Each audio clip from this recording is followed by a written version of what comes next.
कि इंडिया में 52% engineers unemployed है due to skill mismatch. That's may be because technology field में काम ही नहीं करना चाहते। तो इस इश्यू को ScopeHead.com कैसे सॉल्व कर रहा है?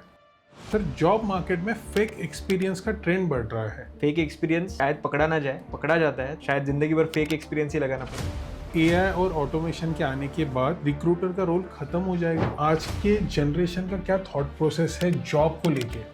लॉन्ग वर्किंग आवर्स, उनके जो ऑफिशियल वर्किंग आवर्स है उससे ज़्यादा काम कराना, पॉलिटिक्स, इन सब की वजह से यूथ का एक्साइटमेंट कम हो गया है। सर, उस पर आपका क्या टेक है? कॉलेज में पहले जाते थे बैक इन 2016, पूछते थे किन किन को जॉब चाहिए, तो 100 में से 80 हाथ रेज हो जाते। आज जब हम कॉलेज में आते हैं पूछते हैं किस किस को जॉब चाहिए, तो 100 में से 20 हाथ ऊपर। रियली?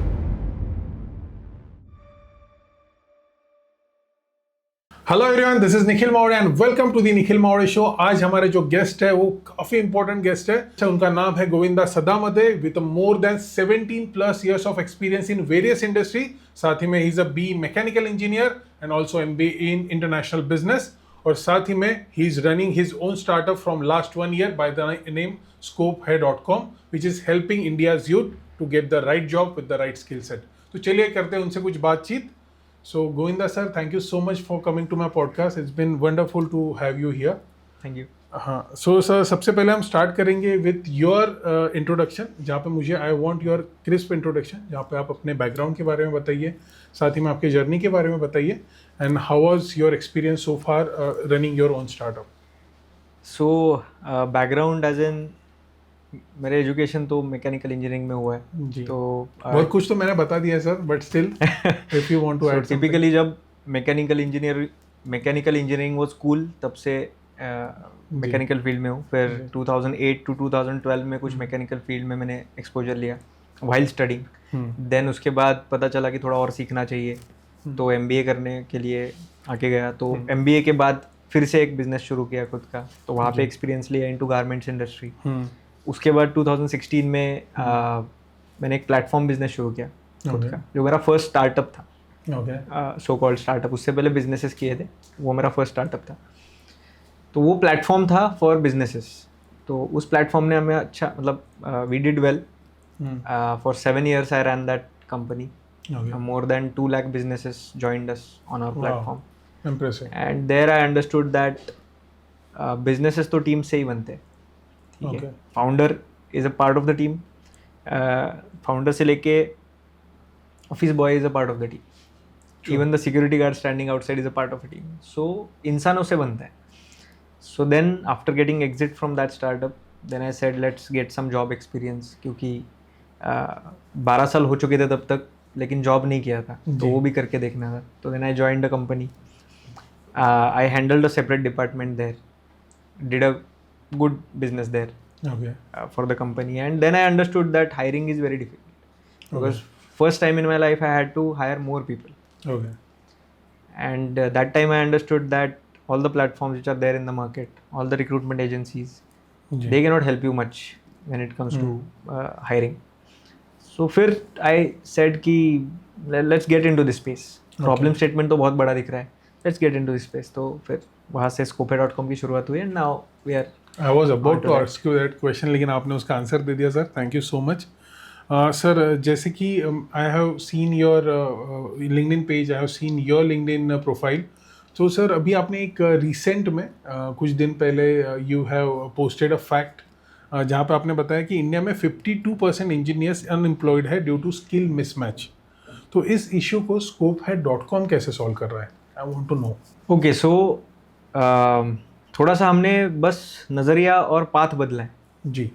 तो इंजीनियरिंग स्टूडेंट्स मतलब क्या है कि वो टेक्नोलॉजी फील्ड में उनको ट्रेन किया गया है, ठीक है। बट 4 साल की इंजीनियरिंग के बाद शायद उनको पता चल गया होगा कि ये मेरे लिए सही नहीं है। जी सर, मैं भी उसी कैटेगरी का हूँ।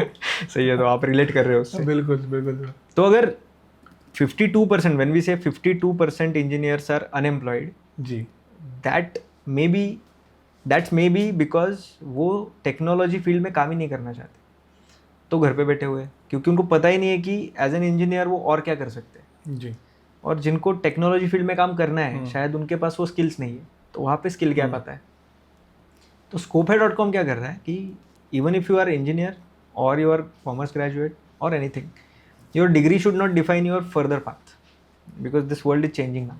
तो Skopify.com पे हम लोग डिग्री के अलावा बहुत सारी चीज़ें देखते हैं, skill sets, attitude, interests, choices, and then you know we help them get placed into the right direction, get on the right career path, so that even if you are अगर आप engineer हो तो ज़रूरी नहीं है सिर्फ technical काम करो. You can go to some creative field, sales field, business development field, कुछ और बहुत सारी फील्ड्स है. वहाँ जाओ तो एम्प्लॉयबिलिटी का इशू भी सॉल्व हो जाएगा और आपका जो करियर का फ्लो अटका हुआ है वो भी सॉर्ट हो जाएगा. Very nice. Thank you for such an wonderful answer sir.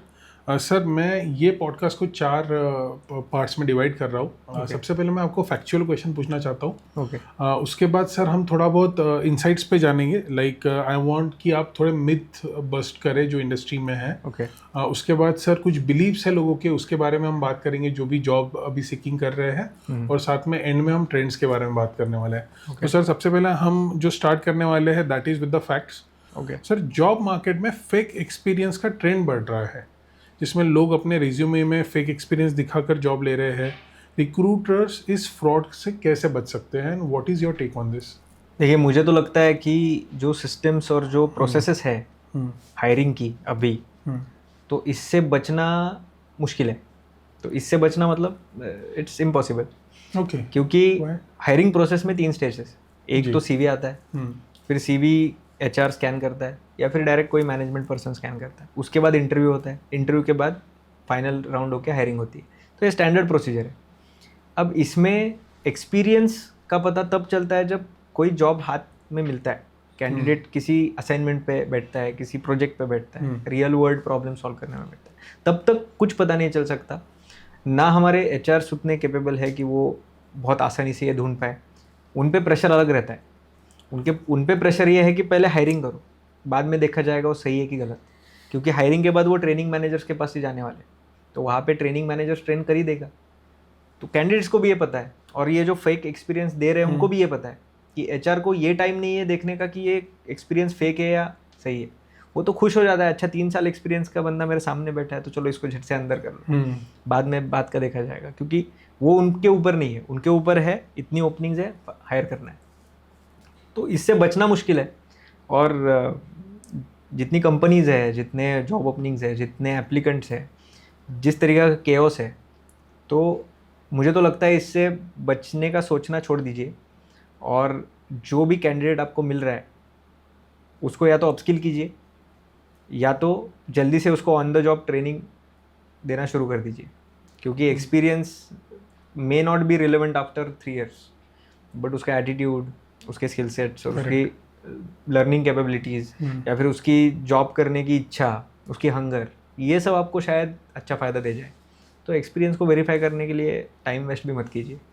Sir wonderful answer. But sir मुझे 2 क्वेरीज है इसमें. सर बेसिकली क्या है ना सर, जो फेक एक्सपीरियंस लगा रहे हैं उसमें उनके 2 सबसे बड़े ये है रीज़न जिसके कारण वो लगाते हैं. सबसे पहला है कि फ्रेशर्स को जॉब देना नहीं है कंपनीज को. करेक्ट. ठीक है, उसके कारण लगाते हैं. और दूसरा किसी को ज़्यादा वैल्यू चाहिए रहती है, value for money. That's why they put fake experience कि मुझे ज़्यादा पैकेज मिल जाए. तो सर मैं समझ सकता हूँ जो फ्रेशर है उसने ये किया, लेकिन जहाँ पे वो फेक एक्सपीरियंस ज़्यादा पैकेज के लिए लगा रहा है वहाँ पे तो कंपनी के लिए वो डिसबेनिफिट का कारण है और ऊपर से उनको वो एक्सपीरियंस भी नहीं मिल पा रहा है. Isn't it wrong? मेरे ख्याल में देखिए फेक एक्सपीरियंस 2 कारण की वजह से लगाते हैं जी. एक, करियर में गैप होता है. ओके. ठीक है, 2 साल कुछ तबीयत खराब है, बाहर गया है, घर में प्रॉब्लम है, इसकी वजह से करियर में गैप हो गया है, इसलिए उसने 2 साल का बीच में फेक एक्सपीरियंस डाला है. और दूसरा फेक एक्सपीरियंस जैसे आपने बोला कि सैलरी बढ़ाने के लिए करना है, जो बहुत कम प्रमाण में होता है. सैलरी बढ़ाने के लिए फेक एक्सपीरियंस बहुत कम प्रमाण में होता है, वो गैप भरने के लिए होता है मोस्टली इन द इंडस्ट्रीज. तो अगर वो गैप भरने के लिए है तो I think that is not much of a harm to the company. लेकिन अगर सैलरी जंप करने के लिए अगर कोई कर रहा है तो आई थिंक उसका भी करियर बर्बादी होने वाला है. Once he gets out of that job at that salary, उसको वहाँ से हाइक तो मिलने वाली है नहीं. और एक बार आपका सैलरी अगर बलून कर गया विथ फेक एक्सपीरियंसेस तो उसके नीचे वाले जॉब भी आपको मिलना मुश्किल हो जाता है. तो कैंडिडेट्स अगर ये सुन रहे हैं तो उनके लिए ज़रूरी है कि फेक एक्सपीरियंस शायद पकड़ा ना जाए, लेकिन पकड़ा जाता है तो फिर शायद ज़िंदगी भर फेक एक्सपीरियंस ही लगाना पड़ेगा. मुझे और एक सवाल इसी सीरीज में आपसे पूछना था। जॉब सीकर्स का एक ट्रेंड है कि वो अप्लाई करना पर इंटरव्यू पर ना जाना। इस ट्रेंड के पीछे असली रीज़न क्या है? बहुत बड़ा प्रॉब्लम है ये। जॉब पे अप्लाई करते हैं, इंटरव्यू के लिए हाँ बोलते हैं और इंटरव्यू के टाइम पे नो शो होते हैं, ठीक है। तो ये बहुत सारे एचआरस का मेन हेडेक है, एचआरस का नाइटमेयर समझ लो आप ये। ओके, नो शोज, खौफ। तो हमने भी जानने की बहुत कोशिश की कैंडिडेट से कि अप्लाई करने के बाद अगर शॉर्टलिस्ट होते हो तो क्यों नहीं जाते हो इंटरव्यू को। तो ऐसा सॉलिड रीज़न तो मेरे पास भी नहीं है, शायद हमें कोई बताएगा भी नहीं रियलिटी क्या है। But what ever I could understand is generally the person who needs a job, जिनको जॉब चाहिए वो सब जॉब पे अप्लाई करके बैठता है क्योंकि आज उसको जॉब चाहिए। फिर जब एक जॉब से वो शॉर्टलिस्ट हो जाता है, फिर शॉर्टलिस्ट होने के बाद उसको ऐसा लगता है इससे बेटर जॉब मिल जाएगी, बेटर लोकेशन पे मिल जाएगी, बेटर पैकेज से मिल जाएगी। और इतना सारा वो एक्सपोज्ड है टू इन्फॉर्मेशन, एक कैंडिडेट इन्फॉर्मेशन को इतना ज़्यादा एक्सपोज्ड है कि एक जॉब का इंटरव्यू अगर वो एक हफ्ते बाद है ना, तो एक हफ्ते में शायद वो करियर का पाथ भी चेंज करने की सोच ले। तो इतना फास्ट चेंज हो रहा है उसका माइंडसेट, इतने डाइवर्जेंस है, तो सोशल मीडिया की वजह से है, दोस्तों की वजह से है। तो इसकी वजह से आई थिंक इंटरव्यू को ना जाना इज़ मोर ऑफ अ डर नहीं है, वो मोर ऑफ अ चॉइसेस का, एम्पल ऑफ चॉइसेस है वो, कि बहुत सारी चॉइसेस है। ये नहीं जाऊँगा तो कल दूसरा कॉल आ जाएगा, ये नहीं जाऊँगा कल तीसरा कॉल आ जाएगा, और फिर उसके बाद अगर नहीं आता है कॉल, फिर किसी भी डेस्परेशन में कोई भी जॉब अटेंड करना जाना वो बढ़ जाता है फिर। लेकिन इसका कोई डेफिनेट रीज़न हमको भी आज तक कैंडिडेट्स ने बताया नहीं है कि वो इंटरव्यू को क्यों नहीं आते। Okay, but that is a very big problem, very big problem. जो एटीट्यूड चेंज करना बहुत ज़रूरी है। Yes yes. ओके सर, ये बहुत इंपॉर्टेंट क्वेश्चन है और and this is my personal favourite because मैं भी इस चीज़ से जा चुका हूँ। सो सर, ये जो कल्चर ऑफ हायरिंग फायरिंग है, लो salary, not fulfilling the commitment of incentives, long working hours, उनके जो ऑफिशियल वर्किंग आवर्स है उससे ज़्यादा काम कराना, पॉलिटिक्स, इन सब की वजह से यूथ का नहीं क्या जॉब की तरफ का थोड़ा इंटरेस्ट और थोड़ा सा एक्साइटमेंट कम हो गया है। सर, उस पर आपका क्या टेक है? मुझे ऐसा लगता है कि इंडियन कॉन्टेक्स्ट में ये रियल प्रॉब्लम है नहीं। Toxic work place, over time working, 70 hour 80 hour working, ये इंडियन कॉन्टेक्स्ट में it's not a real world problem. This problem is imported from US. Oh, is it? जब 1980s में, 1990s में या 2000 में भी जब हमें अमेरिकन लाइफ का एक्सपोजर था नहीं, तब किसी को नहीं लगता था कि मुझे वर्क लाइफ बैलेंस चाहिए, मुझे 70 घंटा नहीं 40 घंटा ही काम करना है, मुझे सैटरडे संडे ऑफ चाहिए। अब लगने लगा है क्योंकि रह रहे हैं इंडिया में और कॉर्पोरेट लाइफ देख रहे हैं यूएस वाली। एंड जैसे जैसे आईटी कंपनीज यूएस से इंडिया में आती है, उधर की पॉलिसीज़ यहाँ पे इम्प्लीमेंट होती है। तो कुछ ऑफिसेस में इट्स ओनली 4 days वर्किंग, कुछ ऑफिसेस में इट्स 5 days वर्किंग, कुछ ऑफिसेस में अनलिमिटेड हॉलीडेज, कुछ ऑफिसेस में ओवर टाइम का पैसा। तो ये सब चीज़ें इम्पोर्टेड है, ये प्रॉब्लम्स। तो ये यूथ को समझना चाहिए आज। India doesn't need Saturday Sunday off, US needs that may be due to their cultural details, जो भी होंगे उनके कल्चरल बैकग्राउंड होंगे उनकी। इंडिया में we are known for working harder. We are known as a hard working population, Indian population. We are known as a smart working population as well. We are known as a brainy population. तो वो सब छोड़ के हम अगर इस पे बात करने लग जाए कि office politics, toxic work culture और ओवर टाइम, तो वी आर फॉलिंग बिहाइंड और उसमें हमारा ही नुकसान है। तो ना इसमें कंपनी की कोई गलती है, ना इसमें कैंडिडेट की कोई गलती है। ये जो हमें दिखाया जा रहा है, ये जो बातें होती है हमारे आजू बाजू, उसकी वजह से हम इन्फ्लुएंस्ड है बस। और मुझे नहीं लगता इसमें ज़्यादा, ना कंपनी के फाउंडर्स को इसमें ज़्यादा ध्यान देना चाहिए, ताकि जिसको करना है ना वो कर लेते हैं, और जिसको वो बैलेंस चाहिए, ये चाहिए, वो चाहिए, वो again he will find his own comfort somewhere. So we should not be worried about this kind of sentiment in the market. Sir, मुझे अभी सबसे इम्पोर्टेंट सवाल पूछना, अमंग ऑल द फैक्ट्स और जो भी हमने अब तक बात की, इंडिया में जॉब सीकर्स को जॉब मिलने का स्ट्रगल तो होता है, पर कंपनीज को भी राइट टैलेंट मिलना काफ़ी मुश्किल है। तो ये गैप क्यों है और स्कोप है .com इसमें कहाँ मदद कर रहा है सर? सो अभी अगर इंडियन कॉन्टेक्स्ट में देखा जाए तो हम जॉब कैसे ढूंढते हैं, हमारे पास जॉब पोर्टल्स है, वहाँ पे जॉब्स होते हैं, हम अप्लाई करते हैं, ठीक है। एंड अगर कुछ किसी कंपनी को अगर हायर करना है, वो क्या करता है, किसी जॉब पोर्टल पे ओपनिंग लिस्ट करता है एंड एप्लीकेशंस के लिए वेट करता है। ये सिस्टम 20 साल पहले मस्त चल रही थी। Naukri.com, Monster.com, Times job, everybody did well and are doing well. But अब जिस तरीके की वर्किंग पॉपुलेशन, जिस साइज़ की वर्किंग पॉपुलेशन हमारे पास है, उसके लिए ये सिस्टम बिल्कुल काम नहीं कर रही। जब कोई भी जॉब पोस्ट होता है किसी भी प्लेटफॉर्म पे, वहाँ पे हज़ारों में एप्लीकेशंस आते हैं। अब इतना टाइम तो किसी पास है नहीं, तो फिर रिक्रूटर क्या बोलते हैं कि हमें राइट एप्लीकेशन आ नहीं रहे, 1000 आ रहे हैं बट राइट नहीं आ रहे। एंड कैंडिडेट क्या बोलते हैं, हम इतने सारे एप्लीकेशंस कर रहे हैं बट हमें जॉब ही नहीं मिल रहा है, तो मार्केट में जॉब्स ही नहीं है। और रिक्रूटर बोलता है मार्केट में कैंडिडेट्स ही नहीं है, क्योंकि उनको जोड़ने वाली सिस्टम ही एब्सेंट है इंडिया से। एग्जाम्पल देके बताता हूँ, अगर आपको बर्गर ऑर्डर करना है आज, कैसे करोगे? जोमेटो पे जाओगे, अलग अलग बर्गर फूड डिलीवरी ऐप्स पे जाऊंगा और चूज करोगे और ले लोगे जी।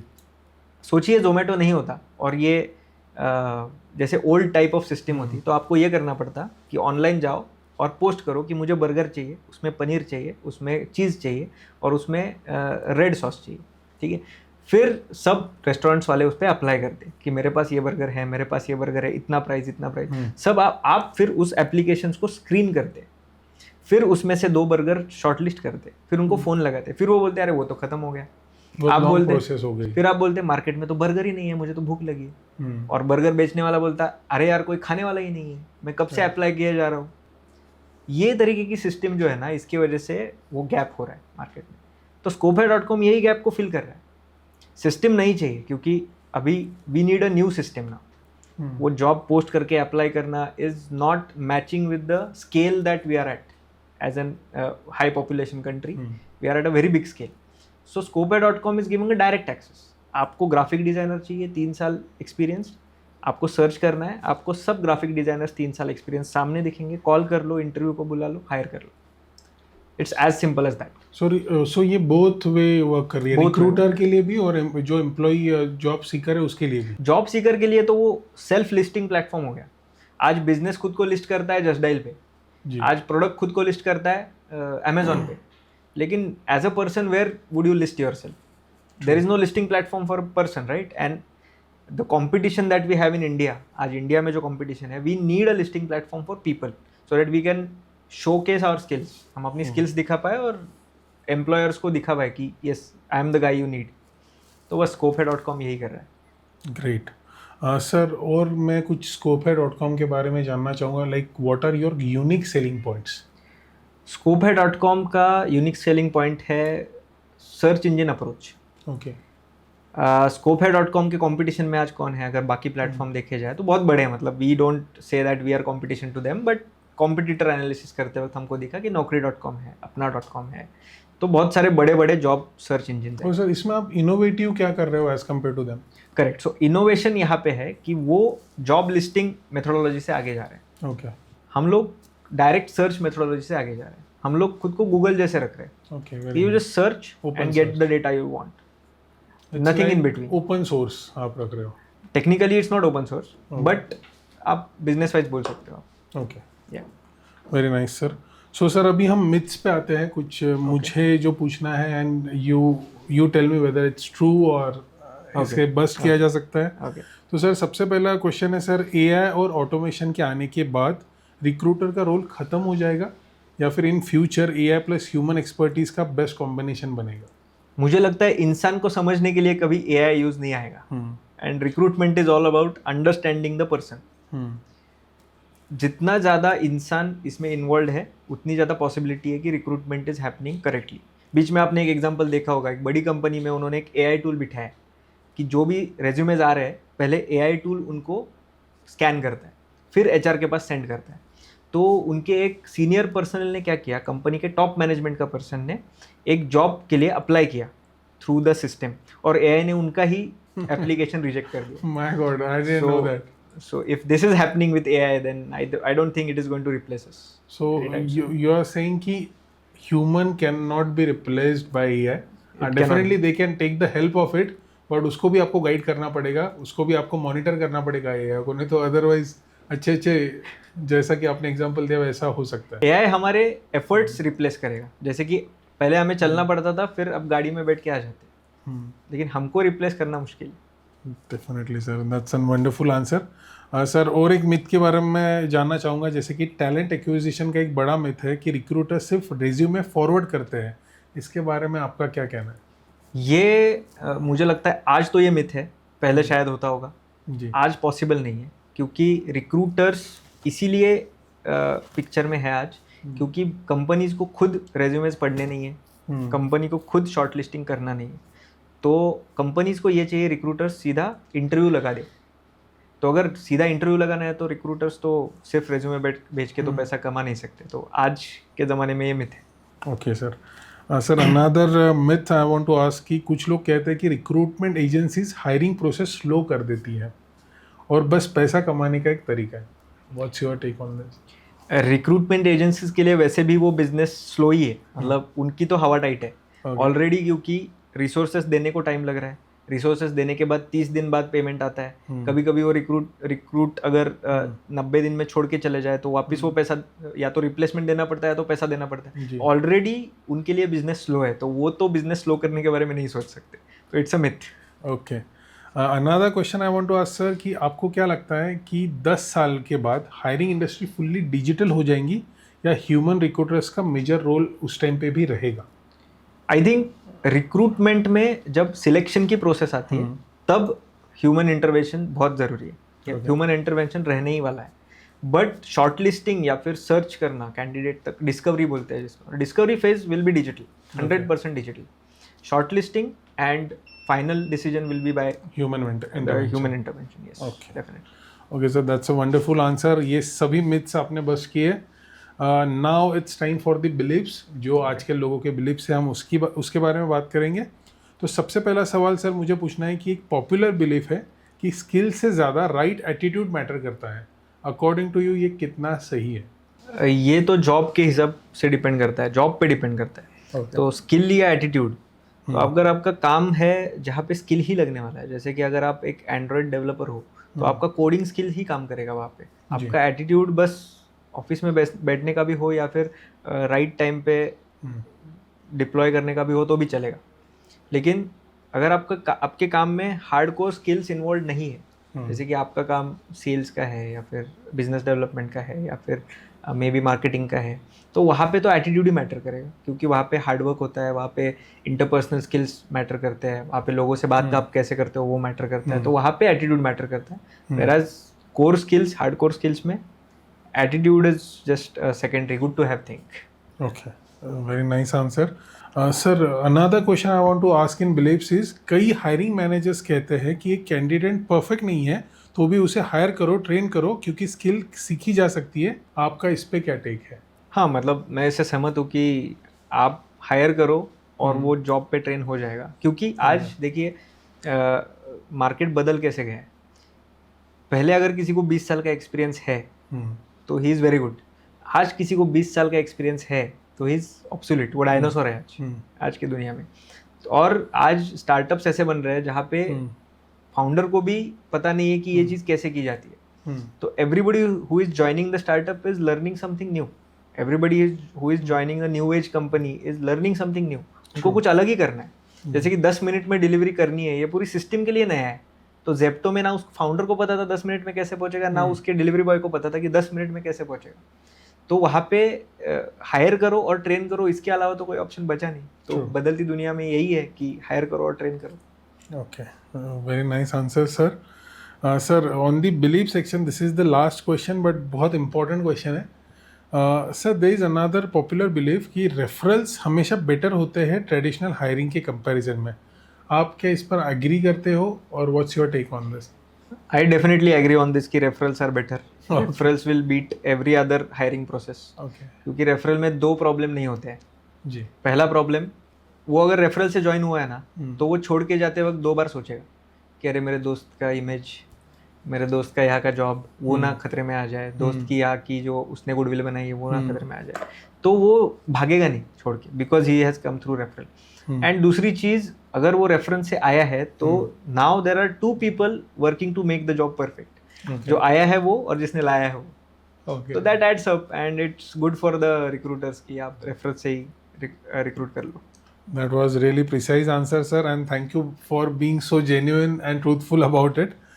Sir, the last series of this podcast is trends, और मुझे सर जानने हैं कि अभी रिक्रूटमेंट एजेंसी या फिर रिक्रूटमेंट इंडस्ट्री में क्या ट्रेंड चल रहे हैं.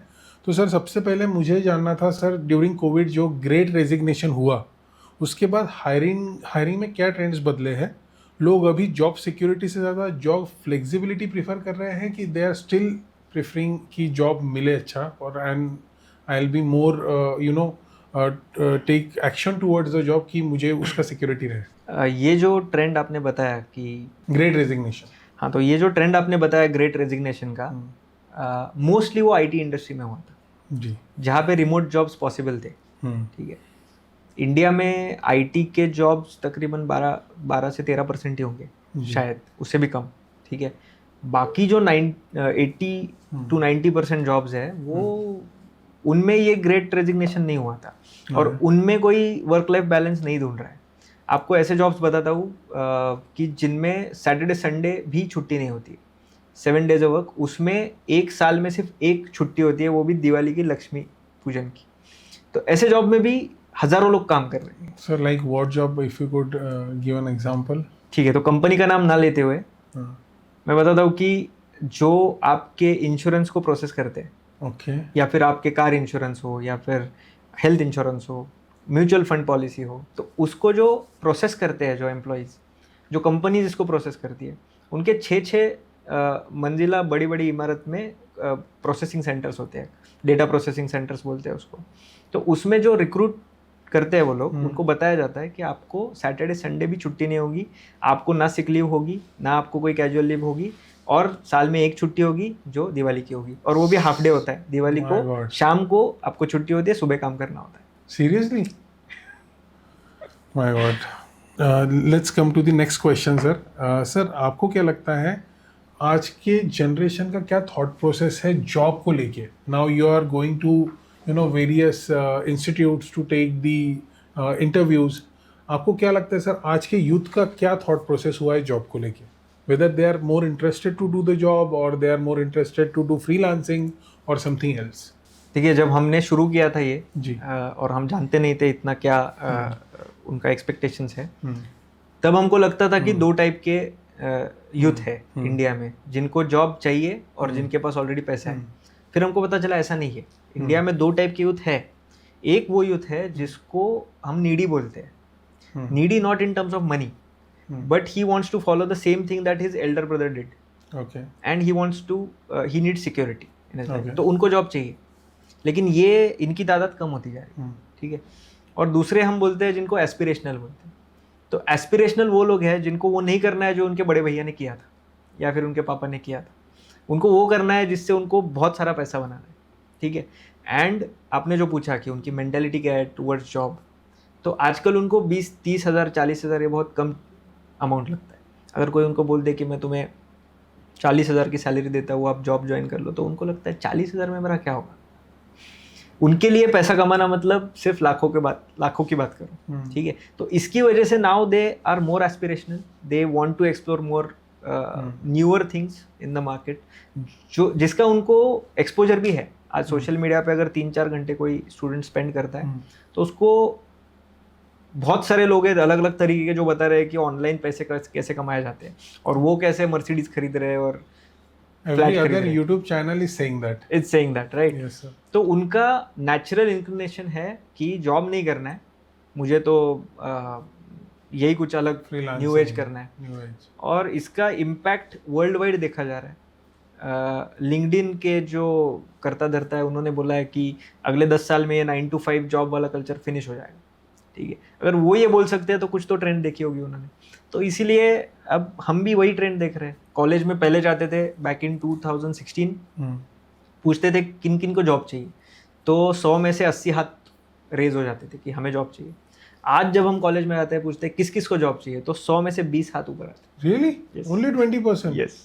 तो ये देख के हम भी शॉक में हैं कि अरे Shocking है. हमने Actually प्लेटफॉर्म खोला है जॉब देने के लिए और ये तो BC लोग बोल रहे हैं.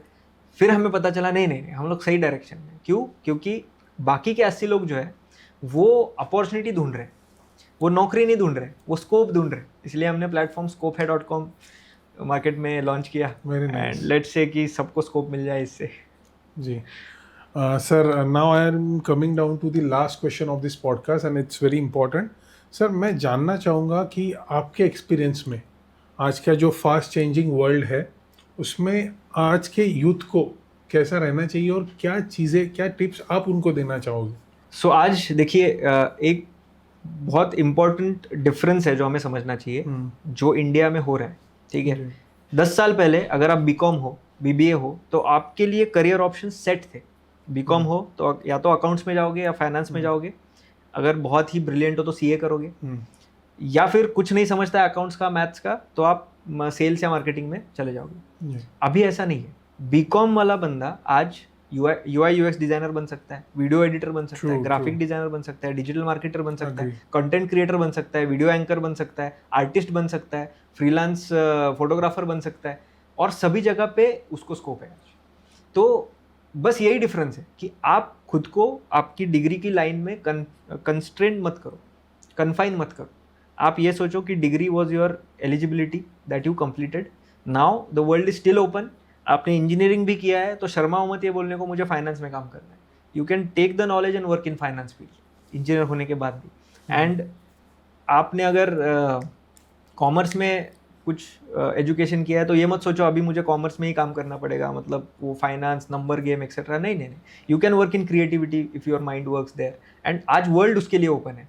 आज companies, founders are not saying कि अच्छा तू इंजीनियर है तो तू यूएक्स डिजाइनर कैसे बन सकता है, तू बीकॉम वाला है तो तू डिजिटल मार्केटर कैसे बन सकता है। They are not even looking at your degree, they are just saying be qualified, whatever eligible, and whatever you are good at, you come and contribute your skill set to the company. You mean to say कि interest और skills, ये दोनों आपको जहाँ पे आपका interest है और वैसी अगर आपके स्किल सेट है तो वैसी जगह पे आप जाके काम करो, so you will definitely get opportunity in that field also. बिल्कुल, मतलब इतना फ्लेक्सिबल हो गया है आज। बिल्कुल, बहुत फ्लेक्सिबल है, बहुत अपॉर्चुनिटीज़ है। जो हमें जो सुनने को मिलता है कि इंडिया में जॉब्स नहीं है, इंडिया में अपॉर्चुनिटीज़ नहीं है, तो एक तरफ से अगर देखो एक कॉइन को तो एक साइड ही दिखेगी उसकी, बट दूसरी साइड ऐसी है कि इतनी सारी नई अपॉर्चुनिटीज़ बन रही है मार्केट में, उसको अगर नहीं देखोगे तो फिर अपॉर्चुनिटीज़ नहीं है कहना सही है। लेकिन अगर आप if you are having a blind eye towards क्या अपॉर्चुनिटीज़ बन रही है मेरे लिए, तो then it's your fault, it's not the ecosystem to blame. Okay, Govinda sir, thank you so much for coming. Sir, you have given an insightful, all the knowledge to the youth, and जो भी लोग jobs आज सीख कर रहे हैं उनके लिए ये बहुत इन्फॉर्मेटिव पॉडकास्ट रहेगा डेफिनेटली सर। और साथ ही में सर scope.com डेफिनेटली वो लोगों को हेल्प करे जिनका इंटरेस्ट और जिनका स्किल सेट एक पर्टिकुलर जॉब जो भी वो ढूंढ रहे हैं वहाँ तक वो मैच कर सके। So thank you so much for coming, sir. It's been a wonderful to have you here. Thank you for inviting me. It was a great time spent with you. Thank you, sir. So I hope आपको आज का ये podcast पसंद आया होगा। ऐसे कई interesting guest मैं आपके सामने लेके आऊँगा। So keep watching the Nikhil Maurya Show. So please do like, share, subscribe, comment, and also press the bell icon for the latest video. To see you in the next podcast. This is Nikhil Maurya signing off. Bye bye.